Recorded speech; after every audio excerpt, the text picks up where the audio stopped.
나 뭐 먹어야 할 것 같은데. 아니 두유 말고 다른 걸 좀 먹. 숭늉? 그것도 슈거 안 들어갔어. 설탕 안 들어갔어. 설탕 안 들어간 거야. 왜 자꾸 그런 걸 나한테 먹으라고 해? 왜냐면 민주가 지금 이틀 동안 아무것도 먹지 않아가지고. 왜 아니 왜 먹지도 않는데 입술을 왜 적셔? 자, 엄마가 한번 해볼게. 응. 적셨어? 응. 그래. 어떤 느낌이야? 싫어. 적시는 것도?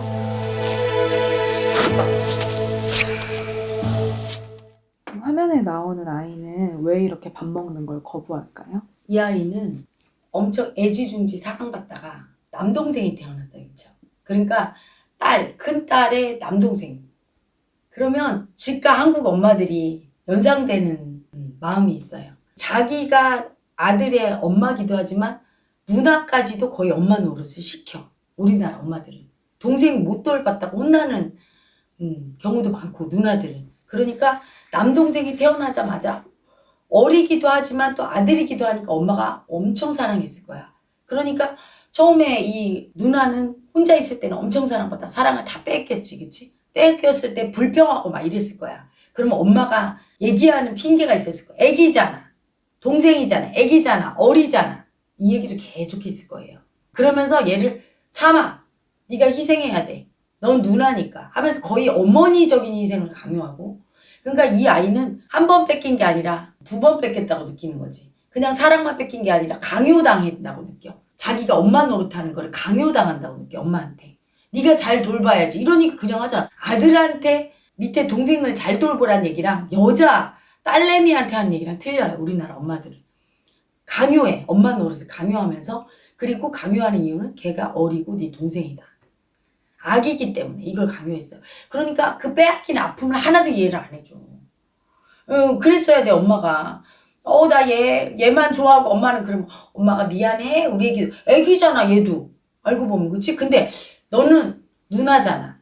네가 오히려 엄마 없을 때 네가 동생을 돌봐야 돼. 막 이런 식으로 얘기하고 엄마 노릇을 강요하고 너도 같이 이뻐해야 된다고 강요해 주는 거야.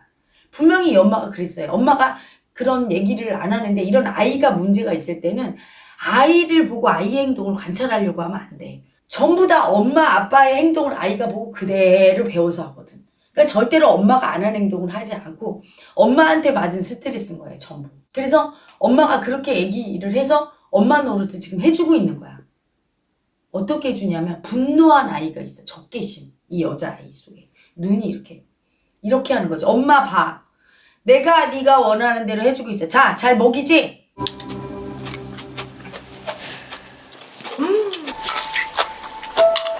봐.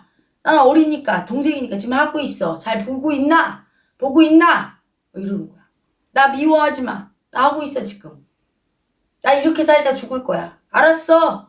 나 누나니까 난 희생하고 이렇게 살다가 다 빼앗기고 죽을 거야. 얘만 살 통통하게 찌워줄게. 첫 번째는 그 복수예요. 엄마한테 엄마를 힘들게 그렇게 해서 네가 원하는 대로 내가 해줄게. 그러면서 극단적으로 해주는 거지. 난 아예 안 먹고 애만 먹여. 네가 이거 원했잖아. 나는 아무것도 가지지 말고 내 뜻대로 하지도 말고 동생은 다 해주고 오히려 나까지 해주라며. 그래 네가 원하는 엄마 노릇. 이러면서 복수하는 거야. 엄마가 제발 밥 먹어달라고 막 빌고. 그게 복수야. 힘들게 해 엄마를. 분노하는 아이가 그렇게 해요. 첫 번째. 두 번째는 왜 분노할까? 너무 사랑받고 싶잖아. 내면의 아이가. 그 사랑받고 싶은 아이를 인정을 안 해. 더러워서 인정 안 해. 처음엔 했겠지. 엄마 나도 봐줘. 그럼 넌 누나지? 동생을 네가 엄마 없어도 돌봐야 되는데. 그럼 돼? 이렇게 했겠지. 그러니까 너무 굴욕감이 올라와. 수치당했어.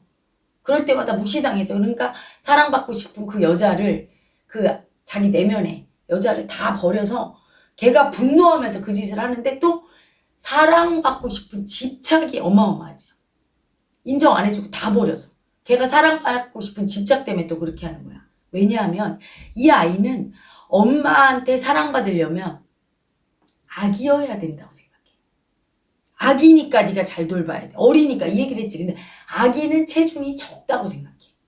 몸무게가 적으면 아기라고 생각해. 그래서 자기가 몸무게가 적어야 돼. 동생보다. 그럼 엄마는 그때는 동생보다 날 사랑할 거야. 내가 아기고 동생은 빨리 어른 만들어야 돼. 그러니까 난 밥을 안 먹어. 어른이 되면 안 돼. 몸무게 늘어나면 아기가 아니니까.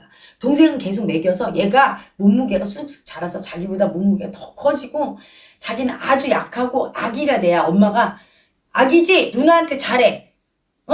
네가 아기 누나 돌봐. 막 이렇게 해줄 거라고 생각하는 거야. 무의식에서. 잠재의식에서. 근데 그걸 얘기를 못 하는 거야. 엄마한테. 남들한테. 왜? 그 얘기를 한다는 건 얘기는 뭐야? 사랑받고 싶다는 걸 인정하는 거잖아. 근데 사랑받고 싶은 자기 여자 마음 인정하는 게 너무 굴욕스러워. 엄마한테 너무 당했거든. 어린 시절에 엄마가 많이 혼냈을 거야. 동생 안 돌본다고. 아예 아기를 안 돌본다고 하면서. 그렇기 때문에 그때 나 사랑받고 싶은 마음을 하나도 인정 못하고 수치당했다고 느끼니까 수치당했으니까 나 사랑받고 싶다. 그래서 나 아기 되고 싶어서 이런 걸 어떻게 얘기를 하겠어. 말을 못하지. 모든 내면의 아기, 상처받은 아기는 우리가 그걸 에고라고 하거든. 그 에고는 고집부려요. 자기 안 들키려고. 들키는 순간 죽게 돼 있어. 그래서 숨기지. 계속 집요하게 숨겨. 숨기거나 아니면 자기도 몰라 왜 그렇게 하는지. 자기 자신을 그 에고가 속여. 이중인격, 다중인격이 되는 거죠. 그래서 이런 경우에는 그 아기를 놓고 이미 그 에고를 빤히 볼 수 있는 사람이 나 같은 사람이 얘기를 해주는 거야. 너 그래서 그렇게 하지. 그러면 지가 몰랐다가 알아차리는 수가 있고 내가 그래서 그렇구나. 그런 순간에 자기가 되지도 않는 거지. 자기 몸무게만 졌다고 아기 될 수 없는데 불가능한 거를 내가 하고 있구나. 요걸 알아차리고 또 엄마에 대해서 적대적 복수를 하고 있구나. 사랑받고 싶으면 이렇게 하면 안 되는구나를 알아차리는 방법. 두 번째는 의도적으로 하고 있다면 들켜서 되게 놀래야 돼요. 들켜서 놀래고 엄청 혼나야 돼. 그러면서 잘못했다고 참회를 해야 병이 낫는 거예요. 근데 이 아이는 첫 번째 그렇게 엄마한테 복수하는 건 알고 있는 것 같아. 억지로 먹으면서. 계속. 자, 보고 있나? 엄마를 보는 눈이 아주 적대적이잖아. 분노하잖아. 보고 있어? 네가 원하는 대로 하고 있어. 이렇게 그건 아는 것 같은데 그렇게 얘를 살을 찌워야 되고 얘가 살이 빠지면 왜 이렇게 내가 무서운지 그리고 나는 왜 이렇게 밥을 안 먹고 몸무게를 줄이고 얘는 이렇게 찌우는지에 대해서는 잘 모르는 것 같아. 그런 에고를 우리가 내면에 그렇게 자기도 모르는 자기 내면에 상처받은 아픈 아기 그 아기를 우리가 빙이라고 하는데 그 내면에 그 빙의체가 딱 뜬 거예요. 그래서 그 빙의체에 따라가는 거야. 얘가 너무 사랑받고 싶은 집착이 크니까 걔가 그 빙의체가 올려. 아이를 안 먹이면 두려움을 올려서 먹이게 하고 걔가 몸무게 떨어지면 막 두려움을 올려서 먹이게 하고 내가 먹으려고 할 때 동생보다 몸무게가 많이 나가면 어떡하지? 그래서 안 먹으려고 하고 이걸 하는 거예요. 그걸 모르고 따라가고 있는 것 같아요. 그래서 그거를 상담을 통해서 알려주고 인형극을 하면 좋아. 객관화시켜서 인형을 갖다 놓고 엄마 아빠 그리고 동생과 나로 투사되는 인형을 놓고 상담자가 그걸 해주는 거지. 그리고 얘가 제3자로 딱 대답하게 하면서 얘가 이렇게 하면 아기가 될 수 있나? 이렇게 묻고 못 돼요. 그치 얘는 이상한 짓 하는 거야. 아기도 안 되는데 몸무게만 줄으면 몸이 병만 나지 아기는 안 돼. 그리고 그렇게 못생겨지니까 사람들이 안 좋아할 거야 오히려. 토실토실하면 귀여움 받는데 얘는 바보야. 동생이 이렇게 밥 잘 먹고 토실토실해서 엄마 아빠가 얘만 이뻐하지. 어휴 얘 누나는 삐쩍 말라갖고 속썩여서 엄마 아빠가 더 안 좋아하는데 얘 그거 모른다 그치? 막 이런 얘기를 해주는 거야. 그래서 자기가 어리석게 거꾸로 행동하고 있다는 걸 알아차리기 위해서 깨지게 하는 방법밖에 없는 거죠. 그걸 자기 입으로 얘기는 몰라서도 못하고 알면서도 죄책감 때문에 엄마한테 복수하는 건 죄책감 때문에 말 못하고 그 거식증 걸린 건 몰라서 못하고 사랑에 대한 집착 때문에 에고는 거식증이 걸리는 거야. 모든 이상한 현상은 다 사랑받고 싶은 내면의 에고가 그 사랑받고 싶은 마음을 인정 안 하고 수치 줘서 걔가 빙의가 돼버려. 자기가 모르는 자기가 돼버려. 이상한 괴 생명체처럼. 그래서 걔가 하는 거거든. 그러니까 내가 알아야 얘기하지. 모르는데 그걸 딱 보는 사람이 얘기를 해주는 거예요. 그래서 들키게 하고 그게 얼마나 이상한 짓을 하는지 알려주면 되는 거예요. 근데 이제 이 아이 입장에서는 약간 성공한 거예요. 왜냐면은 남동생 태어났을 때 엄마가 막 혼내고 이러기도 했다고 엄마가 본인 입으로 얘기하셨거든요. 근데 이 아기가 자기가 밥을 안 먹고 이러니까 엄마 아빠가 계속 자기만 봐주고 지나치게 허용적이더라고요. 그러니까 나처럼 이렇게 그 무의식의 놈을 그 빙의체를 딱 보고 거기에 속지 말아야 되는데 부모는 속는 거야. 의식체가 거기 있다는 걸 모르는 거야. 그냥 몸뚱아리만 모습만 내 딸이면 다 내 딸이 하는 줄 알아. 생겼는데 빙의체가. 걔한테 끌려다니는 건데 딸이 지금. 걔가 시키는 대로. 그러니까 잘못하는 거지. 딸은 사랑받기 위해서 모든 걸 하는 거야. 근데 더 관심을 줘. 이렇게 안 먹고 동생 할 때 더 관심을 주고 걔를 이뻐하면 아 계속 이렇게 하면 계속 엄마 아빠가 나만 보는구나 이러지. 절대 보면 안 돼. 오히려 어우 우리 아들은 왜 이렇게 밥을 잘 먹어. 체중도 잘 느네. 막 이러면서 너는 왜 이렇게 밥도 안 먹냐? 너는 애가 왜 이렇게 아유 그러다가 얼굴 얘 못생겨진 거 봐 여보. 아우 안 되겠다. 이러면서 얘를 자꾸 버려줘야 되는 걸. 먹어라 관심을 가지고 더 안 먹는 거예요. 절대 그러면 안 돼. 불쌍하다고 그러는데 잘못 가는 거야. 아주 무관심하게 벌어주면서 잘 먹는 아들만 이뻐하고 잘 먹을 때 이뻐하고 안 먹는 아이를 오히려 미워하고 그리고 얼굴 못생겨졌다 구박하고 막 이래줘야 이게 뭔가 내 전법이 안 통해야 빙의가 죽지. 통했네 내 전술 전략이. 그럼 계속하지.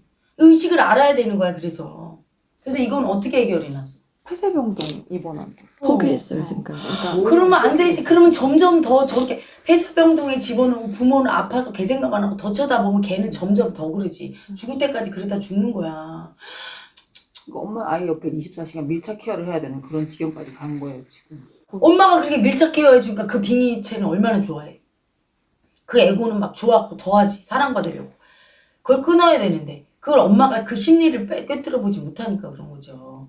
아이고 병원에 가서 그래서 고식증 나았다는 경우는 되게 드물어. 저런 경우에는 끝까지 관심 끌려고 밥을 안 먹고 고기 끊고 죽어가니까 부모가 또 막 계속 그것만 신경 쓰니까 그러다가 죽는 거야. 사망률이 높다 하더라고요. 엄청 높지. 그 애정을 끊어줘야 되는 건데. 그렇다면은 그 아이가 엄마한테 관심을 받으려고 해서 엄마랑 좀 분리하고 치료하는 차원에서 병원에 갔거든요. 근데 폐쇄병동에 간다는 것 자체는 사실 아기가 폐쇄병동에 입원을 하는 게 어때? 해법은 아닌 것 같은데. 어른 같은 경우도 폐쇄병동에 입원을 하면 극단적이 되지 사람이. 근데 그 아이가 너무 사랑받고 싶고 엄마 집중을 받고 싶은 아이가 폐쇄병동에 들어가면 버림받은 마음이 정말 크게 올라올 거예요. 그러면 도안이면 뭐야? 극단적인 처방을 쓰는 거지. 극약 처방이야. 이제 어차피 살 수 없는 환자한테 왜 이거 먹으면 죽기 아니면 살기다. 날 수도 있지만 치명적으로 부작용으로 죽을 수도 돼. 이런 약 쓰잖아. 암 환자들 마지막에 몰핀 쓰잖아. 마약. 어차피 죽을 거니까 중독돼도 괜찮아. 이것처럼 두 가지 중에 하나지. 그 버림받은 아픔과 두려움이 극단적으로 올라왔을 때 그거를 심하게 느끼고 마음으로 받아들이고 허용하면 그 빙의체 에고가 죽으면서 회복이 될 수도 있고 약 먹고 하면서 아니면 더 음식을 거부할 수 있어요. 너무 두렵고 죽고 싶은 마음이 올라와. 그 버림받은 두려움과 아픔이 너무 올라오면 너무 죽고 싶으니까 완전히 고기도 끊고 반항하고 진짜 죽을 수 있지. 사랑을 안 주면 죽겠다고 저항하는 빙의체거든. 근데 안 주면 잘못했어 이렇게 꺾고 이제 사랑 줘 이렇게 치유될 수도 있지만 극단적으로 니들이 안 주면 난 죽겠어 하고 죽어버릴 수 있다는 얘기예요. 그 몸이 같이 죽는 거지. 이 엄마 아빠의 어떤 무의식이 이런 현상을 만들었을까요? 자기 약자 보는 게 너무 두려워. 되게 아픈 약자. 되게 아프고 버림받고 수치당하고 힘이 없는 자기 약자 마음 보는 게 너무 두렵다. 그 마음을 하나도 안 보았어. 다 버리고 그 두려움과 아픔이 올라오면 사랑 못 받은 아픔이지. 사랑 못 받은 마음을 우리가 약자 마음이라고 하잖아. 그걸 내 어릴 때 사랑 못 받은 내 여자 남자를 다 버렸어. 두 아버지 엄마가. 그리고 안 봐. 사랑 받은 것만 붙잡고 강자로 살으려고 막. 이러니까 현실에서 자기 딸이 그 약자 모습을 보여주는 거야. 사랑 못 받아서 너무 화나고 그 동생한테 그렇게 밥을 먹이고 그리고 사랑 못 받아서 그렇게 이제 죽고 싶어. 그 딸이 하는 짓이 죽고 싶은 거잖아. 밥 안 먹어서 굶어 죽고 싶을 정도로 너무 아프고 너무 차라리 죽는 게 나을 정도로 사랑받고 싶은 약자 모습. 그걸 보여주는 거야. 그러니까 내 모습을 보니까 무섭지. 당연히. 되게 두렵고 현실적으로도 누가 그렇게 삐쩍 말라서 굶어 죽는 아기한테 가서 소리 막 지르고 이럴 사람이 도인 빼고 없지. 그치? 다 그거 보면 너무 우리 인간은 약자 보는 게 그렇게 무서운 거야. 두려운 약자 보는 두려운 거야. 강자보다 어떻게 보면 더 무서워. 칼든 강자도 무섭지만 그렇게 아픈 약자도 그렇게 무서운 거예요. 그래서 자기 약자 자꾸 버리니까 현실에서 보고 현실에서 보니까 두려워서 말도 못하고 다루지를 못하는 거지. 밥을 먹는 상황이 있었거든요. 근데 분위기가 되게 이상한 거예요. 딸이 아들한테 밥을 먹을 때 그냥 방치해두고 부모가 그냥 지켜보고 있거든요. 또 댓글에서도 사람들이 그러니까 둘째를 제물로 바친 것 같다 이런 반응들이 많았거든요. 그 아들은 참고 그걸 먹게 하고, 그리고 엄마는 와 좋겠다 누나가 그렇게 해줘서. 그 마음은